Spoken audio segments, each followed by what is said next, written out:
bagian kedua dari chapter 3 Design of Goods and Services, yaitu tentang pengembangan produk baru. Jadi pengembangan produk baru itu tidak mudah begitu ya. Ada beberapa tahap yang biasanya menjadi pertimbangan ketika kita ingin mengembangkan produk baru. Yang pertama adalah pertimbangan apakah kita sudah memahami betul belum pengembangan kebutuhan dari pelanggan sehingga kita perlu mengembangkan produk baru.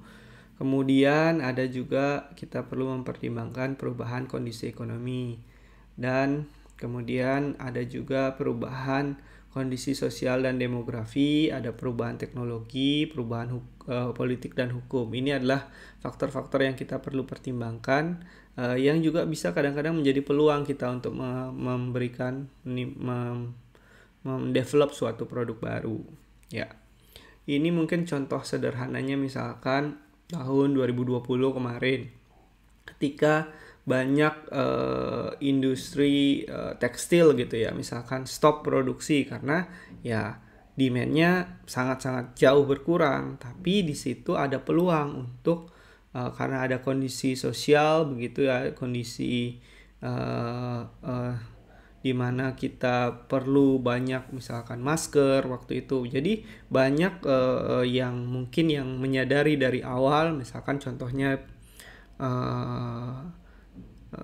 Sritex Tekstil gitu ya, kalau teman-teman baca profilnya. Jadi tahun lalu sangat cepat mengantisipasi shifting adanya perubahan demand ini. Jadi mereka di awal-awal pandemi bulan Januari, Februari itu sudah langsung shifting untuk produksi kebutuhan-kebutuhan untuk supporting alat kesehatan, alat pelindung diri, kemudian masker dan sebagainya, sampai ketika demand-nya meningkat, mereka sudah satu sisi demand-nya turun untuk tekstilnya, satu sisi demand untuk keadaan darurat ini meningkat, dan mereka sudah siap untuk mensupply begitu ya waktu itu. Ya, itu adalah salah satu contoh kondisi yang mendorong untuk pengembangan produk baru. Nah, di ini kita mengulangi lagi, ada stage-stage pengembangan produk.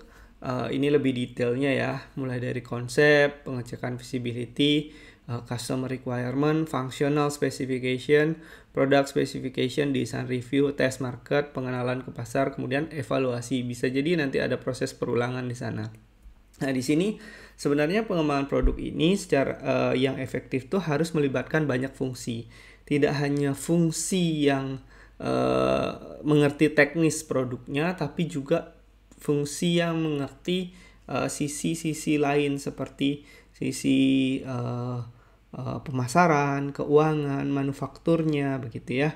Jadi di sini diperlihatkan hanya dengan dibaginya menjadi tim yang mengetahui scope of design and engineering, tim yang mengetahui product development. Sebenarnya yang keduanya ini harus saling berkomunikasi dan berkolaborasi untuk mencapai pengembangan produk yang baik.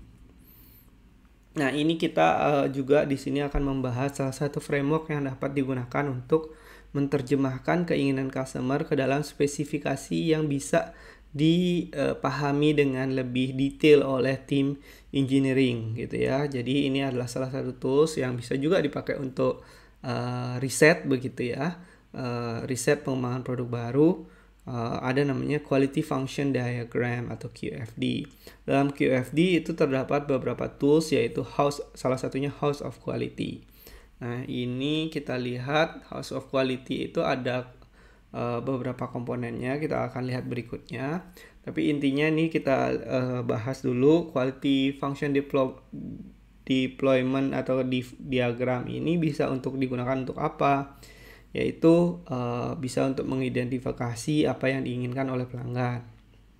Kemudian mengidentifikasi bagaimana barang dan jasa atau keinginan pelanggan itu bisa ditranslate menjadi fitur-fitur atau atribut yang dibutuhkan begitu ya, atribut spesifikasinya seperti apa.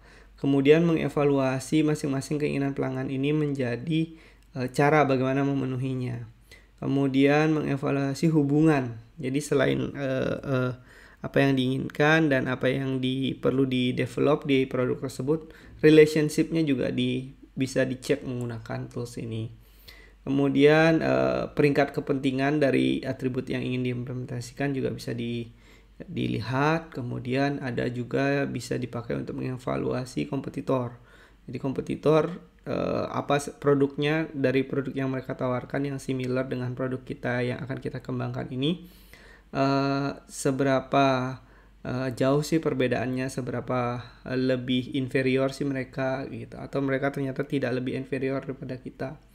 Ya, kira-kira seperti itu. Nah, ini adalah bagian-bagian dari QFD, yaitu House of Quality, di mana masing-masing bagian ini digunakan untuk hal-hal yang saya sebutkan tadi.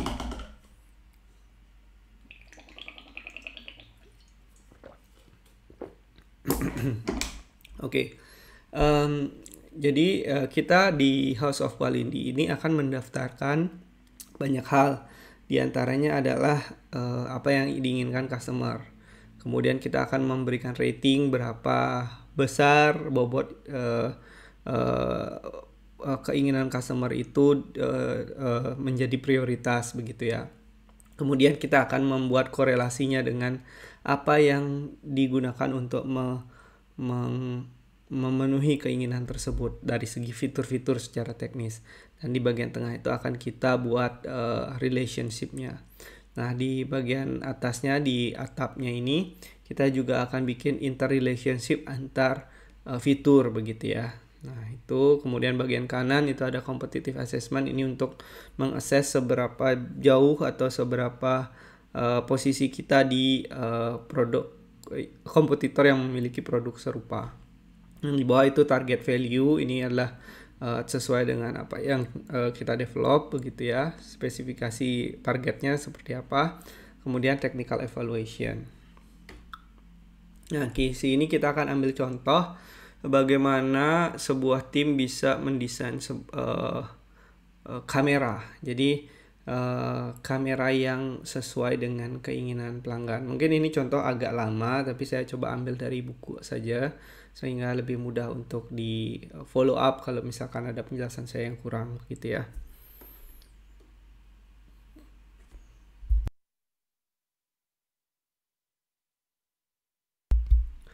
Oke, pertama kita bisa menggunakan teknik voice of customer, mencari apa yang diinginkan pelanggan terkait produk kamera ini sendiri. Kita bisa menggunakan survei ataupun kita bisa menggunakan group discussion begitu ya.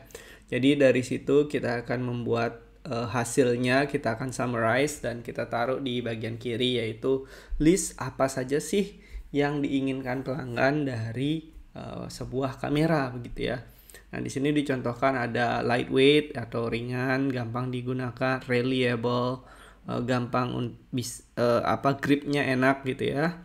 Kemudian resolusi tinggi. Nah, di situ kemudian kita akan survei, kita minta customer memberikan rating begitu dari semua fitur ini, semua keinginan ini, mana yang ratingnya paling tinggi sampai ratingnya paling rendah. Kemudian kita juga bisa melakukan diskusi internal begitu ya dengan tim engineer ataupun tim pengembangan produk untuk memenuhi apa yang diinginkan pelanggan tersebut. Apa sih spesifikasi teknis yang perlu dipenuhi dari kamera kita gitu ya. Nah, ini contohnya supaya dia lightweight mungkin low electricity requirement. Bahannya mesti aluminium mungkin. Kemudian harus bisa autofocus, auto exposure, mungkin salah satu dari keinginan tersebut perlu pakai ini. Kemudian high resolution berarti high number of pixels begitu. Kemudian yang tadi terkait grip dan ease of use berarti ergonomic design. Jadi inilah listnya ya yang digunakan. List ini bisa panjang, bisa sedikit, ya tergantung nanti timnya bagaimana memberikan penjelasan, menerjemahkan customer needs-nya itu menjadi list of specification-nya ini.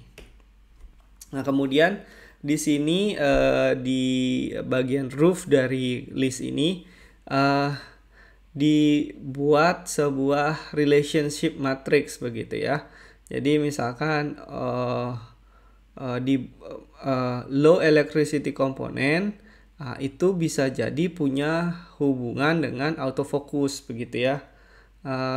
Karena kalau di sini saya nggak tahu ya kenapa seperti itu, karena saya tidak paham juga dengan teknik di detail dengan kamera begitu ya.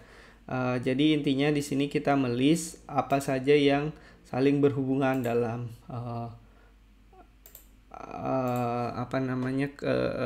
fitur-fitur yang ada di kamera ini. Yang ini berarti menyatakan bahwa low electricity dengan autofocus saling berhubungan.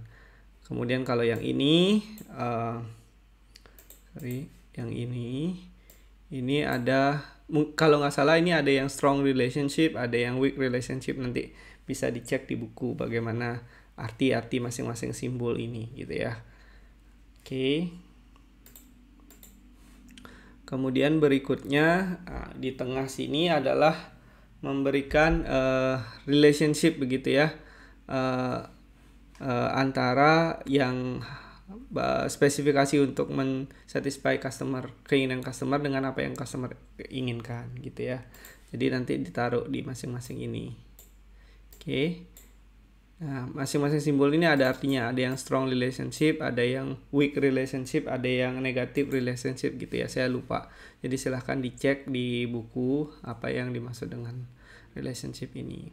Nah, kemudian di bawahnya importance rating ini adalah perkalian begitu ya antara si customer satisfaction ini dengan masing-masing relationship di sini. Kemudian berikutnya ada penilaian terkait analisa kompetitor kita begitu ya. Kompetitor A, kompetitor B secara lightweight dia lebih baik atau kurang dari kita gitu. Nah, kemudian di bawahnya kita punya technical targetnya, misalkan ini terkait tadi ya,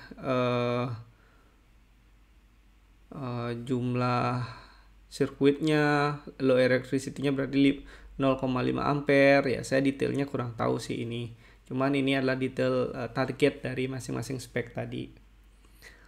Kemudian kita bandingkan juga lagi dengan perusahaan-perusahaan yang menjadi kompetitor kita. Nah, akhirnya kita akan mendapatkan house of quality secara lengkap yang bisa kita gunakan sebagai acuan nanti untuk mendesain teknis dari kamera yang ingin kita buat. Nah, house of quality ini merupakan rangkaian ya, tidak hanya satu. Mungkin yang pertama untuk mencari desain karakteristik berdasarkan customer requirement. Tapi setelah kita punya desain karakteristiknya, kita akan membuat spesifik komponen yang diperlukan berdasarkan desain of karakteristik. Nah, ini iterasi 2 dari si house of quality. Jadi baru nanti kalau masuk ke production process, berarti kita harus menspesifikkan spesifik komponennya dengan production process yang dibutuhkan. Kemudian berikutnya dengan terkait production process, baru quality plan-nya seperti apa gitu ya.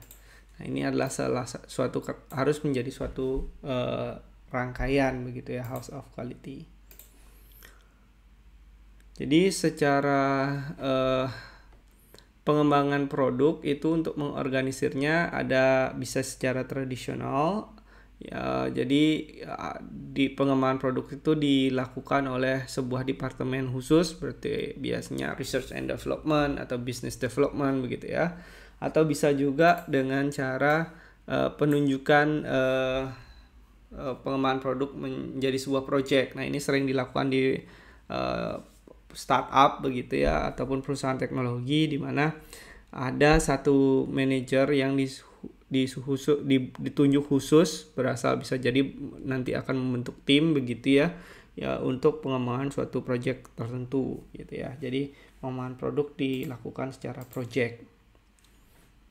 Kemudian ada berdasarkan team approach begitu. Jadi hampir mirip dengan tadi. Jadi melibatkan seluruh cross functional dari produk yang ada di perusahaan, fungsi-fungsi yang ada di perusahaan, dan pengembangan ada juga dari tim product development. Nah, kalau approach dari Japanese company, product development itu adalah bagian dari tanggung jawab dari seluruh organisasi.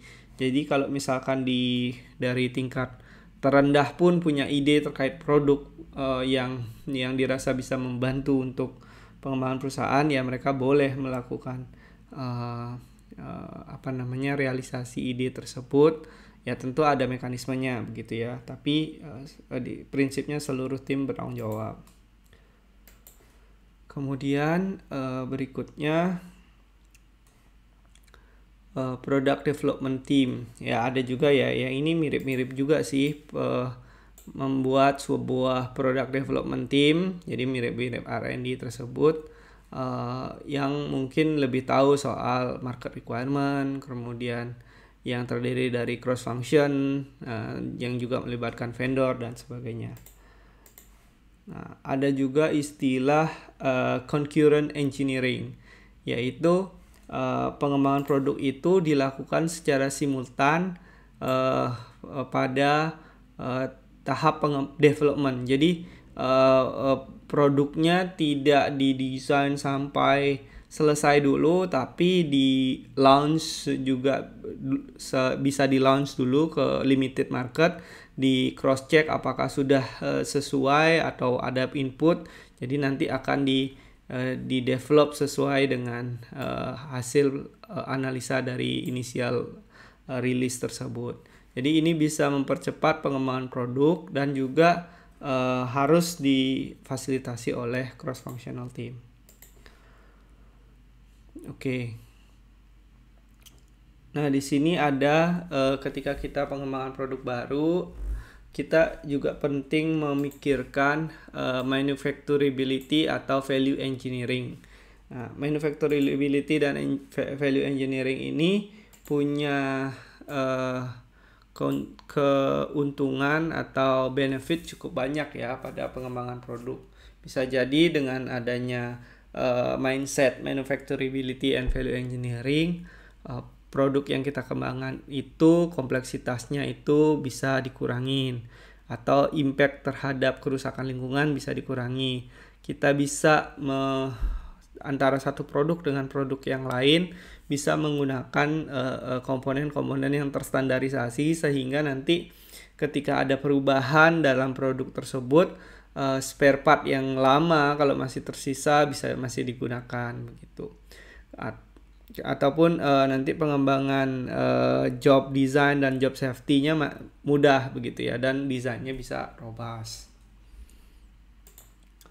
Nah, ini salah satu contoh begitu ya, tapi saya tidak bisa tahu detailnya, yaitu cost reduction untuk pengembangan bracket via value engineering. Nah, studi kasus ini bisa rekan-rekan bisa baca sekalian di buku pedoman yang kita miliki. Terima kasih.